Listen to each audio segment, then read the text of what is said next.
This is all you get until you requalify, accelerate your qualification for the bigger numbers. See, that was all great revelation to me. It's not less problems that makes you successful. It's more skills that makes you successful. I don't want to live like this anymore. And then you begin a new search. If you start the search, the odds are excellent you will find good ideas. If you search, you will find. Finding is reserved for those that search. Ideas are not reserved for those that hope. They're not reserved for those that wish. They're not reserved for those who complain. You know, good ideas are reserved for those that search. For your business, for your life, for your marriage, for your friendships, for your economic future, and, for all of the rest. We've all heard the expression, nothing so powerful as an idea whose time has come. How very true. It's incredible when an idea finally comes and the time is right, what can happen. So, when an idea and its time is ready, it can be incredible. Nothing so powerful as an idea that comes at the right time. Sermons you've heard and the lyrics of the songs you've listened to and personal conversations and meetings and trainings and seminars and books you've read, all of that, right? You got the three numbers. And just maybe, this weekend could well be that fourth number for you that you've been looking for. And the lock will open and the door will open and there could be some real new accelerated opportunity for you over the next few years of your life. And the chances are excellent if you keep going to as many things as you can get to in terms of information, ideas, seminars, lectures. Because if you go continuously and systematically, some of them will be routine, some of them may be ordinary, and then just once in a while, some may be extraordinary, and you're never the same again. And you'll look back on that experience and say, that was one of the days that turned my life around. No matter how successful you are, be willing to learn some more. Because I know how meaningful ideas can be. The name Earl Shope, still rings in my mind. I'm 25 years old. After the Girl Scout story experience, I'm introduced to a man who I had a chance to go to work for. And over the next 5 years, the ideas he shared with me not only made me rich, but gave me the foundation for a long-term career of sharing ideas, building business, making profits, hopefully wise investments, made an extraordinary contribution to my life. This unique man, he only went to the 9th grade in school. So the things he shared with me over that 5-year period were very simple, very ABC. But that's where I got all of those simple phrases. He said, for things to change for you, Mr. Rohn, you have to change. What a new revelation. Next, he said, don't wish it was easier, wish you were better. All of this started me on this unique journey of what I now call personal development. Here's another one. This is, don't wish for less problems, wish for more skills. It's not less problems that makes you successful. It's more skills that makes you successful. I tried to convince him by showing him my paycheck that I wasn't doing well, and I blamed it on the company. And I said, this is all the company pays. He said, no, that's all the company pays you. I thought, well, that's a new way to look at it. He says, doesn't the company pay some people 3, 4, 5 times this amount? And I said, well, yes. He says, well, then this is not all the company pays. This is all you get until you requalify, accelerate your qualification for the bigger numbers. See, that was all great revelation to me. I tried to convince him that things cost too much. He said, no, you can't afford them. All of these were new ways of looking at things. Unbelievable. I don't know how far you want to go. Here's the first essence of life, and that is self-preservation. To produce enough to take care of yourself. To produce enough to survive. To produce enough to take care of yourself. And self-care is important. So the first challenge in life is to take care of yourself. It is to survive. So, to produce enough to survive, to take care of yourself. But now what's next? Well, all alone, it's a lonely life. So let's say the man now chooses a partner. Now he must figure out how to produce enough for himself and his spouse, his wife, his partner. Someone says, well, why do that? Why not just take care of yourself? And the answer is, it's a very small life. It's a very limited life. We wouldn't call it flourishing. We wouldn't call it abundant. Just taking care of yourself. That is the first rule, but that's only the beginning. So the man gets married. Now he must produce enough for himself and for his wife. And here's the key phrase to make a note of: to live the higher life. A life of togetherness. So, to join with someone, now you must produce enough for yourself, for your partner. Now, is that it? And the answer is no. How about children? Let us have children. That's a unique experience. So now if the man has a wife and now he has children, here's the challenge: to produce enough for himself and his family. Now someone says, well, why take on all of that?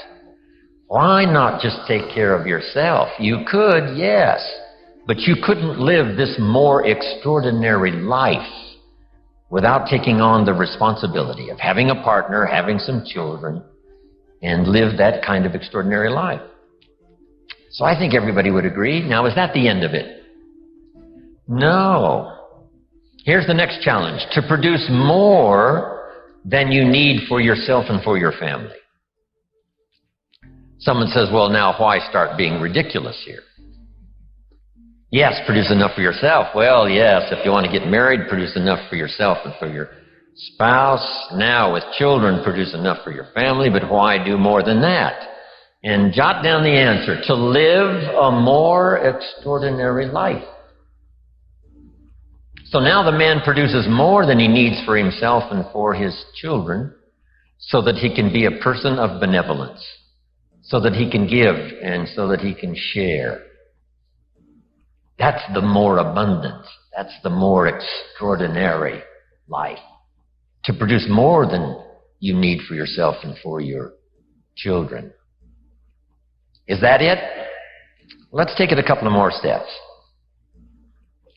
How about producing much more than you need for yourself and for your family?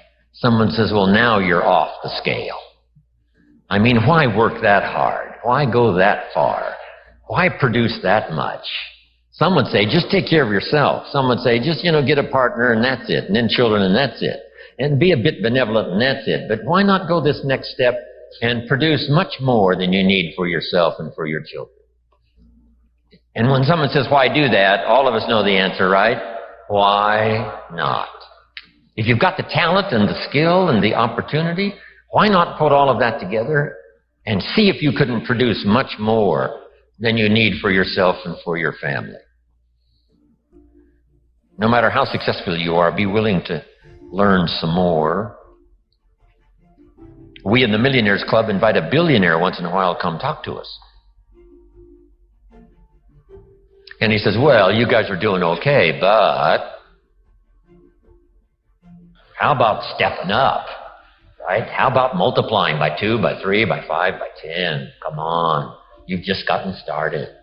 So no matter how well you're doing, we could all use another idea, a couple of other things that linked together with what you already know could give you a whole new burst of productivity and extraordinary lifestyle. Here's what locks up the doors of opportunity for good ideas, and that's cynicism. All you have to be is a practiced cynic. Cynical about the government, and cynical about politics, and cynical about the future, and cynical about the economy. Cynicism locks all the doors. But if you'll be thankful for what you have, however modest or however much it is, I think that's the beginning of receiving a flow of new ideas. Here's another note to make. No one person has all the answers. No one person has all the ideas. We need to gather ideas from a variety of voices and from a variety of experience, from social to personal to political to the management of time, the conservation of resources, business, entrepreneur, career, all of that. Being a good parent, a good mother, being a good father, being a good friend, a business colleague. You got to have a whole variety of ideas. Next is a little phrase that I'd like to have you memorize. And if you memorize it, I'm sure it'll follow you for the rest of your life. From testimonials and personal experience, we have enough information to conclude that it's possible to design and live an extraordinary life. I hope you will give that little phrase some consideration, and here's what's next. I hope you buy the idea. More ways and means to design and live for you an extraordinary life. Now make these notes. Ideas plus inspiration. That's the mixture that really turns things on, sends a entrepreneur program into high gear. Ideas plus inspiration. We need ideas for the goals and plans, and we need inspiration for the emotional vitality to put it to work, to make it grow, make it multiply, for translating response into results. You've responded to the call, come, search, look, listen, take notes, get it. But here's the key, guidelines for translating response into results. Because results is the name of the game. There's no purpose in learning just for learning's sake. Wisdom and faith, as powerful as those components are, serve no useful purpose unless they are deposited. So make a note of the word, deposited. Wisdom and faith deposited into activity. Wisdom and faith put to work now produces a hotel, produces a Salk vaccine, produces a city, produces an institution of learning, produces a career, produces a relationship, right? Ideas and faith, believing that it's possible, that ideas can work miracles, now put to work. So the big job here is getting it all. And so now make the next note. Next is going home and translating it into high activity. Good health activity. A better relationship activity. An entrepreneur program activity. A new burst of speed in your sales career. All of that. That's what I'm really interested in. Because here's what's important to me. Is for my name once in a while to appear in someone's testimonial. Make that note. It's one of life's greatest experiences, is when your name appears in somebody's testimonial. Somebody says, here's the person who found me. Here's the person who got me started. Here's the person who wouldn't let me quit. Gave me more reasons for staying than for leaving. Here's the person who believed in me until I could believe in myself. And then they mention your name. See, you can't buy that with money. And you don't have to give lectures and seminars to do it. You don't have to have an audience like this for the weekend in order to deliver value to someone's life. What if you had breakfast with a friend at Denny's 4 years ago, and you recommended this book that really meant a lot to you, and you said to your friend, you've got to read this book. I think it'll make a major contribution to your life. And your friend accepted the idea, went and got the book. Now, 4 years later, he's giving his testimonial. His business has flourished. His marriage is safe. Things are going extremely well, and someone says, where did this all begin for you? And he will say, 4 years ago at Denny's coffee shop. I sat with my friend, and he insisted that I read this book. I went and got it. And that book led to the next book. That led to the next class. That led to developing skills I never had before. And that led to some more seminars and lectures. And now look at my business. Look at my life. It's flourishing. But it all began 4 years ago, Denny's coffee shop, when someone said, "You've got to read this book." See, that's a person-to-person seminar. And those are just as valuable as person to 1,000, person to 10,000. Right? It doesn't matter the number. If you have a chance to deliver, quote a poem, recommend a book, here's a phrase, like I gave you this one to memorize. I think you'll remember this one maybe for a long, long time. Just something that's really extra meaningful to someone, whether it's at breakfast or wherever it is, whether it's for a child or whether it's for an adult, a friend, a business associate. If you'll keep up that process, I promise you, your name will continually appear in people's testimonials.